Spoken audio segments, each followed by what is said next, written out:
आज पत्रकार परिषदेच्या निमित्तानं या ठिकाणी उपस्थित असलेले माजी नगराध्यक्ष करणदादा पवार,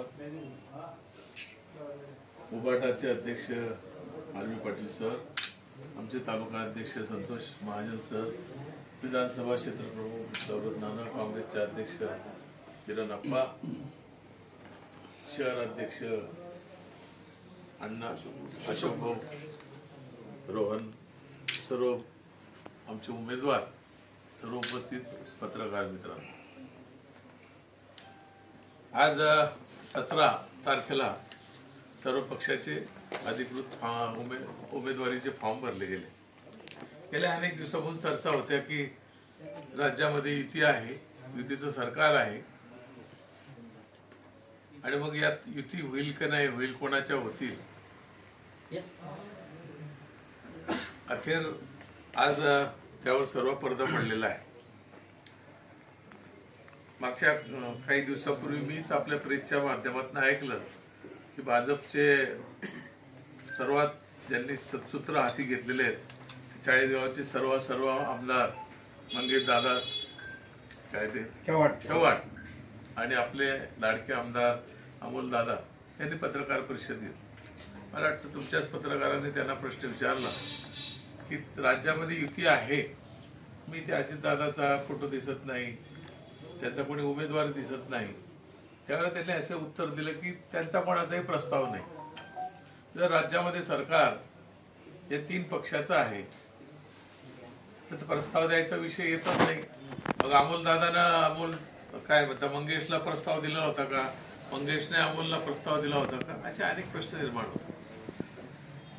मागच्या 5-7 वर्षापूर्वी भाजपचे लोकनियुक्त उमेदवार करण पवार यांचा विजय झाला होता. आम्ही त्यावेळेला शहर विकास आघाडीकडून राष्ट्रवादीने आम्ही सगळेच एकत्र येऊन लढलो होतो. भाजप वर्ष विरोधात आमची शहर विकास आघाडी होती. त्यावेळेलाही करणदादा निवडून आले. म्हणजे खऱ्या अर्थानं भाजपची सत्ता या आपल्या पारवा नगरपालिकेवर आली. त्यांनी जो पारवा शहरामध्ये विकासाचा धूमधडाका लावला, त्यातून एक त्याची प्रतिमा या शहरामध्ये निर्माण झाली. मागच्या 1-1.5 वर्षापूर्वी जेव्हा आम्ही आघाडीत होतो, महाविकास आघाडीत, त्यावेळेला मी शरदचंद्र पवार साहेबांच्या पक्षात होतो, ते उद्धव साहेब ठाकरेंच्या पक्षातून उभे राहिले. त्यामुळे आमची आघाडी त्यावेळेला होती. लोकसभेची निवडणूक त्यांना आपण सगळ्यांच्या सहकार्यानं चांगल्या पद्धतीने लढली. ते उभाटात का गेले, मी अजितदादा पवारांकडे गेलो, हा भाग वेगळा आहे. पुढे जर तुम्ही विचारलं तर त्याचं उत्तरही मी देईल. पण त्यानंतर खऱ्या अर्थानं या पारव्यात भाजपची सत्ता अनेक वर्षानंतर आली होती. त्याच्या अगोदर आम्ही राष्ट्रवादी आणि शहर विकास आघाडीशी एकत्र लढलो होतो. त्यावेळेला राष्ट्रवादीचं आमचं घड्याळ चिन्ह होतं आणि शहर विकास आघाडीचं म्हणजे गोविंद शिरोळे याचं वेगळं चिन्ह होतं, शिट्टी होती. आणि त्यावेळेला मग आम्ही एकत्रित नगरपालिका चालवली. गोविंद शिरोळेच्या भावजाई, काय नाव त्यांचं, मनीषा शिरोळे, ह्या 2.5 वर्षासाठी नगराध्यक्ष राहिल्या आणि 2.5 वर्षासाठी करण पवार हे राष्ट्रवादीकडून त्यावेळेला नगराध्यक्ष झाले. त्यामुळे भाजपला खऱ्या अर्थानं 5 वर्षापूर्वी संधी होती की लोकनियुक्त नगराध्यक्षाचा उमेदवार त्यांचा निवडून आला. आता इथे कशी युती झाली शिवसेनेची आणि भाजपची ते कळायला मार्ग नाही.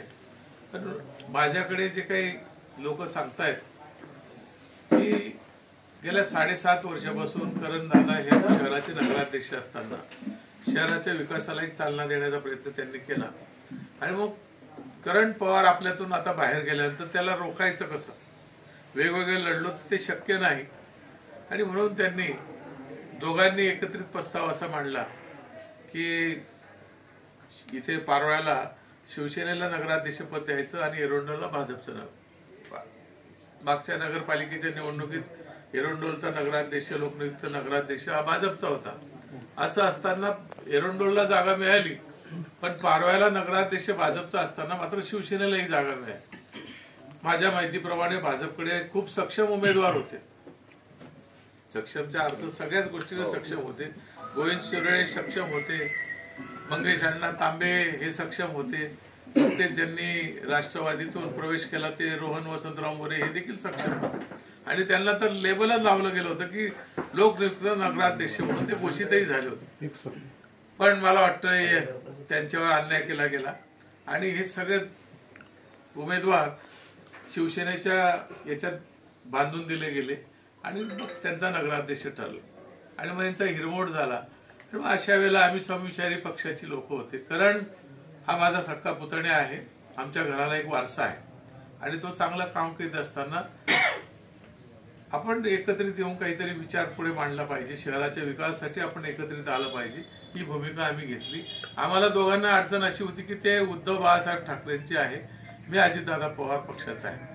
त्यामुळे मग पक्षावर निवडणुका लढली तर मला घड्याळ चिन्ह घ्यावं लागलं असतं, त्यांना मशाल चिन्ह घ्यावं लागलं आणि म्हणून आम्ही या ठिकाणी जनाधार आघाडी म्हणून त्यांचा पक्ष स्थापन केला होता मागच्या काळात.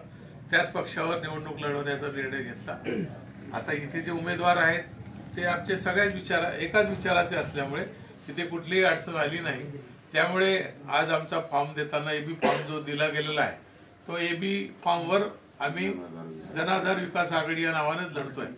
आणि मला वाटतं आता आम्ही आमच्या नेत्यांशी चर्चा करून हा निर्णय घेतलेला आहे.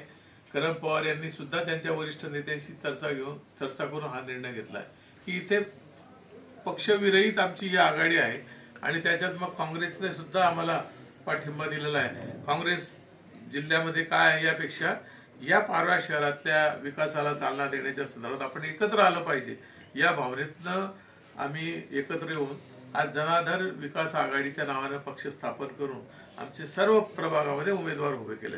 आणि मला खात्री आहे की आपण पाहतोय की या जनाधार विकास आघाडीने जे जे उमेदवार दिले ते प्रभाग वाईज आमच्यात कुठेही कुरघोड्या झाल्या नाही. जे ठरलं आहे त्याप्रमाणे आमच्या उमेदवारांची यादी त्यांना दिली, त्यांच्या उमेदवारांची यादी दिली आणि मग एकत्रितपणे मला आनंद आहे की गेल्या 5-7 वर्षापासून अंजली म्हणजे करण पवारची मिसेस म्हणून नाही, तिनं स्वतःचं एक अस्तित्व निर्माण केलं. शहरात सुख दुःखामध्ये असेल कुठल्याही प्रसंगाला ती सामोरं जाते. गेल्या 7-8 वर्षापासून रथोत्सवामध्ये तिचा मोठा सहभाग असतो, स्वतःचं लेझिम मंडळ आणि या माध्यमातून महिलांची एक शक्ती तिनं या शहरात निर्माण केली.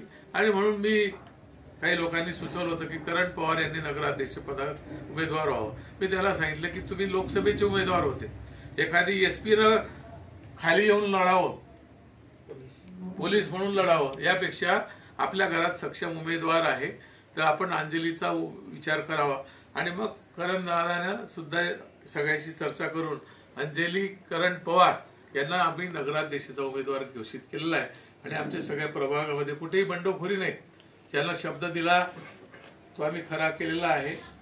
ज्या वार्डामध्ये ज्या पद्धतीची रचना असते, सामाजिक समीकरणं असतात, त्या सामाजिक समीकरणातून आमची आघाडी आणि मला विश्वास आहे की 100% नाही 110% आमचा झेंडा जनाधार आघाडीचा या नगरपालिकेवर लागेल. मागच्या काळात आपण पाहिलं की शहराचा विकास कसला विकास झाला. एखादी योजना आणली तर ती योजनात किती खर्च होतो आणि त्याचा उपयोग शहराला कसा होतो आपण पाहतो. पण नगरोत्थान विभागाच्या माध्यमातून करोडो रुपये शहरासाठी आणण्याचा प्रयत्न दाखवला. पण जर आपण इस्टिमेट मध्ये गेले, निवडणुका आहेत लवकरच ते सगळे आकडे आपल्याला जाहीर करेल. शिवाजी महाराजांचा पुतळा आला, आनंद आहे, आमचं सगळ्यांचं दैवत आहे शिवाजी महाराजांचा पुतळ्याचा. आम्हाला अभिमान असा आहे की त्या काळामध्ये कैलासवासी आप्पासाहेबांनी शेतकी संघाचं नेतृत्व करीत असताना त्या काळामध्ये शिवाजी महाराजांचा पुतळा उभा केला होता आणि त्याचं उद्घाटन तत्कालीन मुख्यमंत्री शंकरराव चव्हाण यांच्या हस्ते झालं होतं. त्याचा नगरोत्थानच्या माध्यमातून पुतळा मोठा झाला. पण त्याचे इस्टिमेट किती, याचे जर आकडे सांगितले प्रत्यक्षात खर्च किती, याच्यात फक्त स्वतःचे खिचे भरले गेले. शहराला दाखवलं गेलं की आम्ही विकास केला, पण असे अनेक गोष्टी आहेत की ज्याच्यात करोडो रुपयाचा माया गोळा केली गेलेली आहे. आपण अजूनही पाहतो की मागच्या काळामध्ये काही लोक तर 10-10, 15-15 वर्षाचे तेच पाईप दाखवत आहेत. सतीश पाटील हा जिल्ह्याचा पालकमंत्री होता, त्या काळात ती योजना मंजूर झाली. बोरी धरणावरून पाईपलाईनची योजना त्या काळात मंजूर झाली. 9ला आम्हीच त्यावेळेला केलेले नगराध्यक्ष चंद्रकांत पाटील होते, मीच केलेला नगराध्यक्ष चंद्रकांत पाटील होता.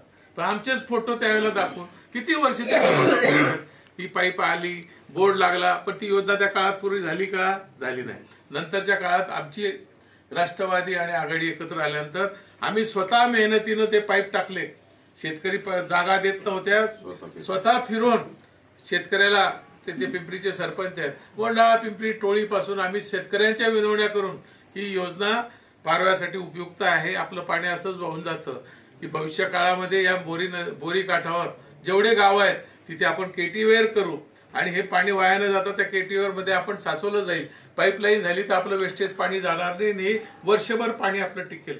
आणि त्या भावनेतनं त्याही योजना आपण पुरी केली. पण आज नुसतं दिखावा आहे, तेच पाईपाचे फोटो दाखवायचे, अरे करणारे कोण, तुम्हाला बनवणारे कोण, पण हे सगळं विसरलेलं आहे. त्या गोष्टी पुढे येतील, निवडणुकीच्या तोंडावर आम्ही प्रचारात या भाग घेऊ.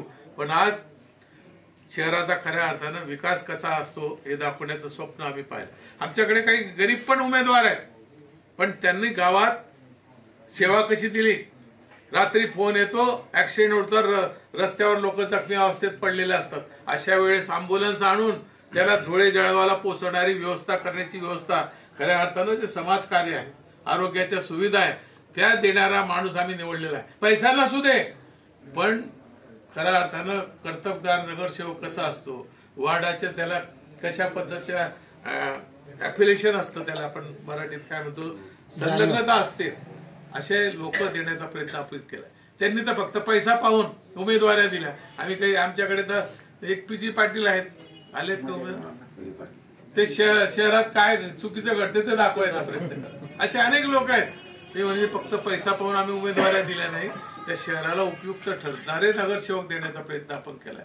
आणि म्हणून मला आणि आमच्या जनार्दन आघाडीच्या सगळ्या नेत्याला, मग ते काँग्रेसचे अध्यक्ष असू दे, शिवसेनेचे असू दे, आमच्या आपली काही अडचण नाही ना, त्याला सगळ्यांना विचारूनच आम्ही निर्णय घेतलाय पक्षांतर. आणि आमच्या नेत्यांनाही आम्ही सांगू, जनार्दन विकास आघाडीच्या नावानं आमचं हे सगळं निर्माण झालेलं आहे. आज आमचे फॉर्म भरले गेले, उद्या स्क्रुटिनी आहे, छाननी आहे. आणि आता आम्ही जे चिन्ह मागितलेलं आहे त्याचा प्रचार शुभारंभ देखील लवकरच करू आणि आमच्या कामाला सुरुवात करू.